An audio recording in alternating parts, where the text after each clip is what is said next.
They're brothers? Why are they fighting each other?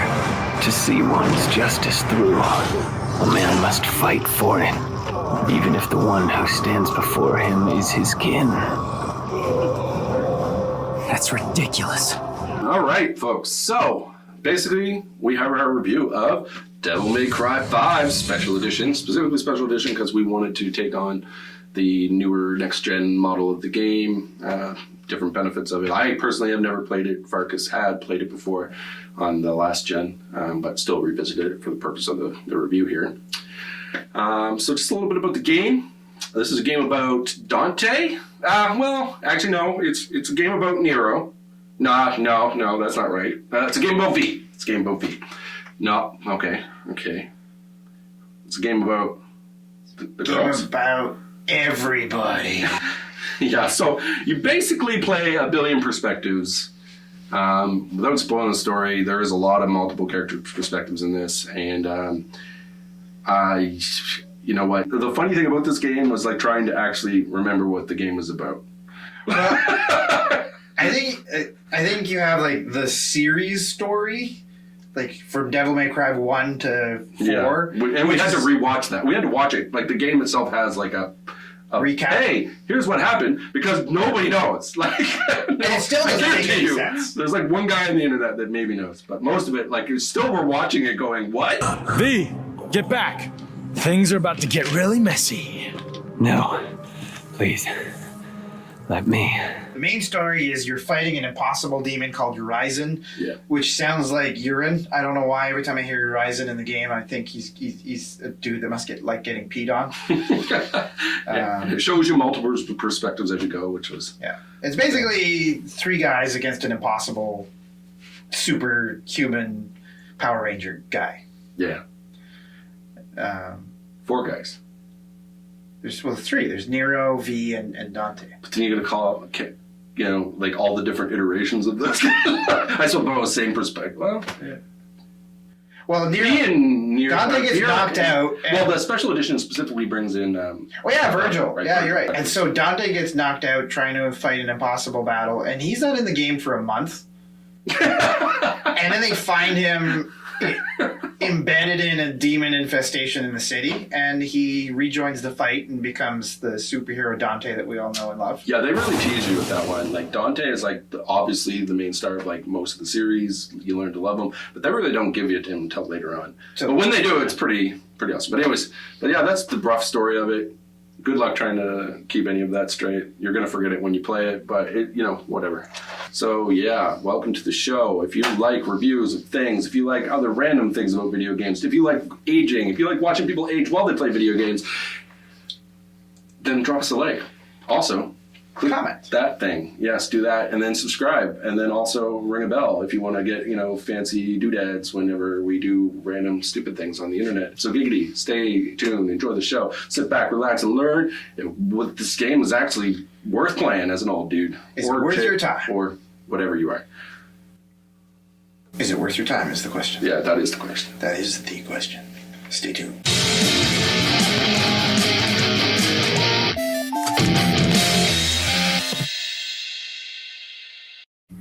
So for new players of the series, if you're not familiar with the Devil May Cry series, the mechanics are actually very welcoming. There's a style rank based on the combat. If you do really well and kind of change up the combos here and there, you get like an S rating. If you just mash the same button over and over again, you get like S rating. Yeah.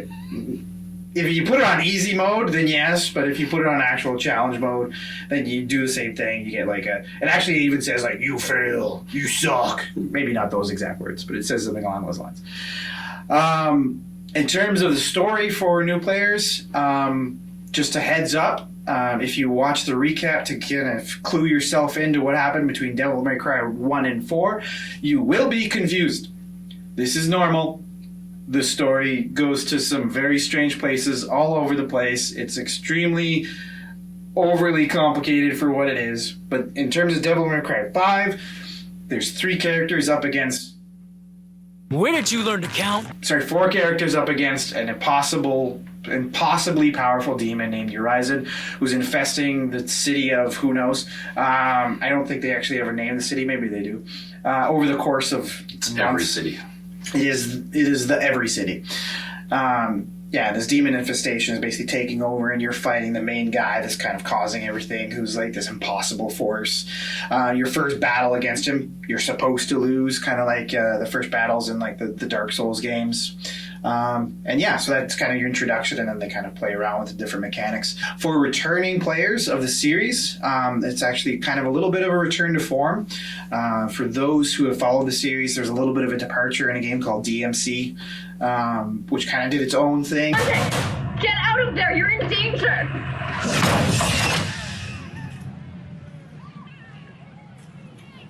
Who are you? What do you want? This is basically a return to kind of familiar territory, because a lot of people kind of didn't feel like they wanted too much of a different game. But it does do enough different with things that I will mention in a bit that do kind of spice it up a little bit. So in terms of how the game looks graphically, it is absolutely beautiful. You play in this every city that it's kind of like a little bit of Philadelphia, a little bit of New York, a little bit of Toronto, a little bit of hell, a little bit of a demonic garden. Which will make sense. There's like these trees that are floating around and infesting everything that are... There's a name for the tree thing that's kind of taking over the city. It's like the Hell tree. The hell tree that's taking over the city. And you're basically fighting. And the lights of the city reflecting on pools of water on the ground look amazing. The distorted kind of mutated buildings that are kind of crackling and kind of combining in weird ways look absolutely amazing. The game is absolutely beautiful from start to finish. The original game was good looking, so the special edition adds things like ray tracing and all these subtle effects that just add so much to make it just absolutely breathtaking to look at. It really does look amazing. So for sound and voice acting, one of the things that I thought was really interesting about the game, if you're a bit of a metalhead, the soundtrack is absolutely amazing. Not quite Doom Eternal levels of awesome metalness, but not very far off, actually. It definitely pumps you up as you're playing the metal soundtrack. And it's a super cheesy, like, we are the Devil Trigger kind of soundtrack that's just... We are the devils, we may cry 5 times. It is that kind of metal, but it actually does work to kind of pump you up as you're playing and to kind of get you excited about smashy. And in terms of the voice acting, one of the things that I found was interesting about the voice acting is anyone familiar with the series knows it's always over the top, kind of one-liner 80s style. But it actually has a lot of charm to it. One of my favorite characters is this new character to the game called Nico, who's this like redneck gunsmith girl who talks in like a southern drawl that makes no sense, and I think the voice actress doesn't really know what southern drawls are supposed to sound like, and she just kind of goes over the top with it, and it's hilarious.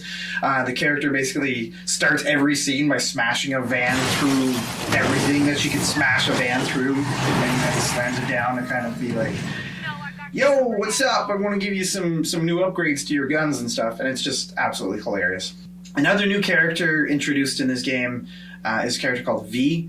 Has some of my favorite mechanics out of all of the Devil May Cry characters. That might be a little controversial because I know Dante is kind of the main protagonist, but the character of V has, and I'm not going to spoil too much about the character himself, but he's kind of this mysterious figure that comes in and you get to play as. And instead of fighting directly, you kind of just command demons. Like there's even a special move where you read a book to fill a meter. And the whole point of the game, through V's perspective, is to avoid getting hit rather than actually being in the fight themselves. So you're basically sending out these demonic, I think there's a demonic bird, demonic panther, and a demonic blob monster. I don't know how else to describe that thing, that you can kind of command and send to certain places. And you're always the one that kind of has to deal the final blow to finish off the demons. And I thought that was kind of an interesting mechanic, that you're trying to actually, it makes it a little bit more of a game of chess where you're trying to manage resources a little bit more than just button mash. So it does change the gameplay up quite a significant amount, and gives it quite a bit of spice, like I was talking about earlier, to anybody who's played through the series. This is definitely unlike anything else the series has ever seen. So my overall thoughts is that this is an amazing game. It's a very fun game that doesn't take itself too seriously. It's very tongue-in-cheek. But it has a few interesting things to say about some very time-tested and endearing themes, like the theme of family togetherness. There's this funny theme throughout about family constantly bickering but always having each other's back, that runs throughout the entire game, even to the end credits. And there's this wonderful theme, and I read a few interviews with the directors that talked about how they wanted to have love as a main theme and conquering impossible odds for the sake of love. And I don't really feel like that is necessarily the most sophisticated part of the story, but it does actually make it very endearing that it's always about kind of overcoming impossible odds, and no matter what, just kind of breaking through and never giving up. And then there's something very time tested about that theme that I find always endearing, even if it's a little on the cheesy side. So at the end of the day, is it worth your time though? For me, I would say a very emphatic yes. I think it's a great game. I think it has enough to welcome new characters. It also has enough to reward people who have been with the series for a while. And in general, it's just, I think, there's no real reason not to enjoy this game. Well, I think this game is a piece of shit. Just kidding. No, actually, you know what? I'll just say that I do think it is worth your time. I do think the game is worth your time in a very specific manner, though. I think you said a few key things, like the game doesn't take itself seriously, and I think you kind of have to go into it knowing that. I mean, the story is... we made a bunch of gags about how crazy the story is because the story is just crazy. It makes no sense, really. You can find themes that are fun and sort of heartwarming, but the game's not going to change your life on the story. What I found was, honestly, the major strength for me, and it completely surprised me, actually, was how much I missed linear level-based gaming. You don't see that very much these days, at all. Everything seems to be focused around open world, many fetch quests, all the same, sort of these things. And, this was a game that was no, we're going to deliver a story with nice cutscenes. It was very much a throwback to the games. And like you said, it was a good return to form, where, like you said, people really hated on DMC. I didn't hate DMC. What did you just say? It wasn't, great. I actually liked this game more than I liked DMC personally, but, I actually really, at this time in my life, with the types of games that I'm enjoying playing, I really appreciated the sort of callback to, a more linear level-based. I'm not saying that open world games aren't fun or whatever, but to try to make open world Devil May Cry would have felt like a blasphemy at this point in the series. I don't think that's what the game is about. I think it's about over-the-top, like you were saying, over-the-top voice acting, over-the-top story. It's mostly about just blowing you away with spectacle. There's 2 or 3 times in the game where, one was he busts through and he's wielding dual fucking motorbikes. Yeah. I was like, what the hell is this? There's another weird Michael Jackson-esque dance theme. Yeah, you have a hat that gives you a Michael Jackson. Alert, but you'll still be surprised by what you're watching, no matter what. It's just wild stuff. But it's more trying to just entertain you than change your life. So as long as you can get around that, I think you can have a super good time. So was it worth your time? Depends on if you're looking for that kind of thing. But for me, it was worth my time. I did feel nostalgically, I was looking for something like that. It wasn't nostalgic. It definitely does new things, gives you a pretty looking game. It's gorgeous from the get-go. It sounds great. Like you said, the crazy song, it gets you energized. It does everything the old school Devil May Cry did ramped to 10. So yeah, overall, I'd say the game was worth it. Definitely worth your time. It's also what's nice about it, like I said, it's linear. So it means the story isn't really that long. So if you're an adult, you're super busy, you can sit down and play through this in 20 hours maybe, and do quite a bit in that 20 hours. I think it took me 14 maybe to beat the whole thing.